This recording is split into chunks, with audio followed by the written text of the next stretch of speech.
Italy visa 2026 জানুয়ারিতে। ভাই আপনারা কেন নিজ থেকে বিপদে পড়বেন? ঠিক আছে, আপনারা বারবার আপনাদেরকে আমি বলি, আপনাদেরকে আমি বলতেছি, আপনাদেরকে সতর্ক করতেছি।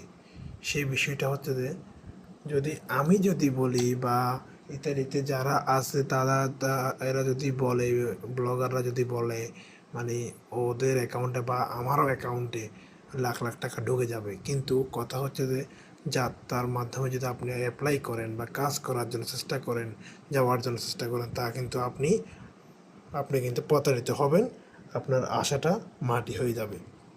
তো কথা হচ্ছে যে আপনার ইতালিতে আবার অনেকে বলে যাদের লোক আছে বা লোক থাকলেই যে অ্যাপ্লাই করতে পারবে, আপনি আপনি আপনি যে যাইতে পারবেন, চলে যেতে পারবেন, সেটেল হইতে পারবেন, সেটা কিন্তু ভুল ধারণা। ঠিক আছে, সেটা পুরোটাই ভুল ধারণা।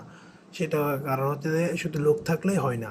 ঠিক আছে, লোকটা ভালো পজিশনে থাকতে হবে, ভালো একটা পর্যায়ে থাকতে হবে, তারপরে সে অ্যাপ্লাই করলে তার মাধ্যমে কাজ করলে যাওয়া পসিবল হতে পারে। ঠিক আছে, আরেকটা বিষয় হচ্ছে আরেকটা বিষয় হচ্ছে আপনারা যাদের ওরকম ভালো পর্যায়ে লোক নেই, তাহলে ওরা মানে এদেরকে আমি বলবো এবং ওরা ইউ- ইতালির আশা বাদ দিয়ে ইউরোপের অন্যান্য যে দেশগুলো আছে, ছোট দেশগুলো আছে, ওই মানে আপনার সেনশনভুক্ত দেশগুলা, ওই দেশগুলোর জন্য আপনারা চেষ্টা করতে পারেন, যাচাই করে ওই দেশগুলোতে অ্যাপ্লাই করতে পারেন। ঠিক আছে, ওই দেশগুলোর কাজ বাংলাদেশে বিভিন্ন এজেন্সি এইগুলা নিয়ে কাজ করতেছে, ভালো ভালো সার্ভিস দিচ্ছে, ওদের মাধ্যমে লোক আসতেছে, যে অনেকে কাজই করতেছে। অবশ্যই আপনারা যাচাই করে ওই দেশগুলোতে যেতে পারেন, যাওয়ার জন্য প্রসেসিং করতে পারেন।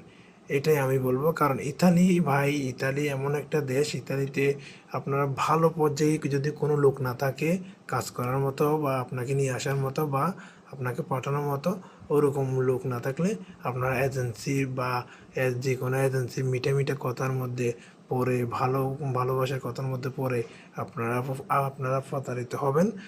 দিয়েন না, বিপদে পড়বেন, টাকাগুলো জলে যাবে। তো এতটুকুই বলবো, আপনারা ইউরোপের ছোট ছোট দেশগুলোর জন্য ট্রাই করতে পারেন। বাংলাদেশে ভালো ভালো এজেন্সি আছে, যাচাই করে এইগুলোর জন্য ট্রাই করতে পারেন। ধন্যবাদ ভাই।